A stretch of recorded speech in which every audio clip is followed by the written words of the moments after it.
So what if you could actually design a workplace where being honest wasn't just, a nice idea, but was literally part of the building's architecture? That's what we're getting into today. How to build a fearless culture. And we're not talking about some vague goal. We're talking about a deliberate blueprint for success. Let's dive in. Everything, and I mean everything we're about to talk about, grows from this one powerful idea. Think of this as our source material, our North Star. It might look simple, but trust me, it contains the entire architectural plan for building a truly remarkable organization. So, let's start breaking it down.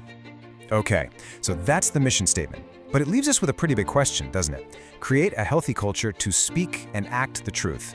I mean, it sounds amazing, but what does that actually look like on a Tuesday afternoon? How do you turn that vision into something real? That's exactly what we're going to deconstruct, piece by piece. To really get how to build this thing, we need to start thinking like architects. This is not about fuzzy feelings or just hoping for a good vibe at the office. Nope, this is about intentional design. We're literally talking about a blueprint for your workplace culture, complete with a foundation, support structures, and a very clear purpose. Any good architect starts with the end in mind, right? Before you even think about laying a single brick, you've got to know what the building is for. So what's the ultimate objective of this whole structure? Why are we even building it in the first place? And our source material gives us a crystal clear answer. The whole point, the ultimate goal, is to build a culture where people consistently do the right things. And notice, it's not just about hitting quarterly targets or maximizing profit. It's way bigger. It's about making integrity the default setting for the entire organization. And let's pay close attention to that word, sustainable. This is key. We're not talking about a one-off team building day or a motivational poster in the break room. A sustainable culture is more like a living thing. It actually maintains itself.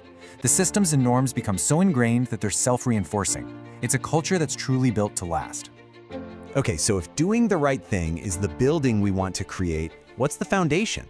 I mean, every great structure needs an absolutely unshakable base. So what's the one essential layer that holds everything else up? This is it, right here. This is the bedrock. According to our source material, everything else, absolutely everything, rests on this single, non-negotiable cornerstone, a healthy culture to speak and act the truth. If you don't have this, the whole structure of doing the right things is basically impossible. So what does healthy really mean here? Well, it means it's psychologically safe. It means you're creating a space where the truth isn't just something you can say without getting into trouble. It's an environment where truth is actively welcomed, where it's sought out and acted upon. That absence of fear, that's the secret ingredient. Now, it's really crucial to get that this foundation has two connected parts. Speaking the truth is all about courage.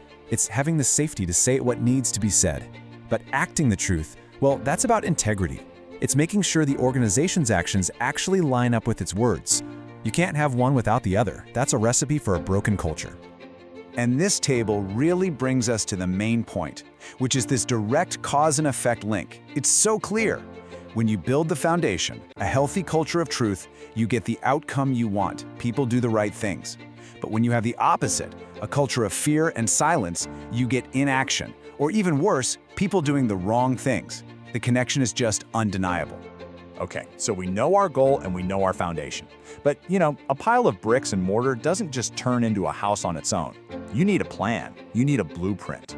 So how do we intentionally go about constructing this culture?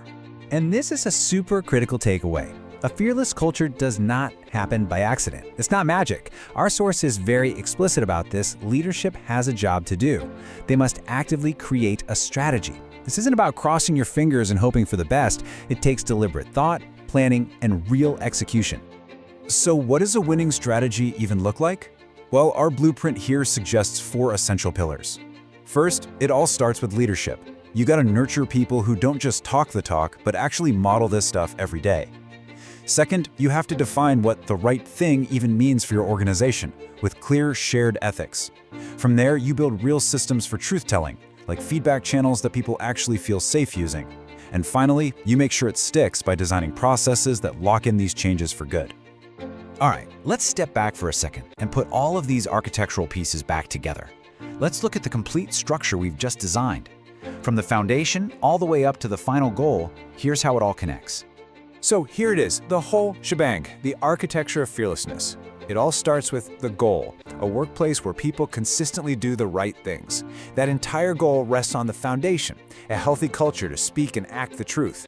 The action you need to take is a deliberate strategy created by leadership, and the ultimate outcome, a sustainable, truly fearless organization. See how every single piece depends on the others? It's all connected. And so we'll leave you with this final thought. We've gone through the architecture, we've reviewed the blueprint, but now the real question is, what's your part in this? Whether you're a leader or part of a team, what is the very first brick you can lay to start building a more fearless culture, starting right now? Thanks for tuning in.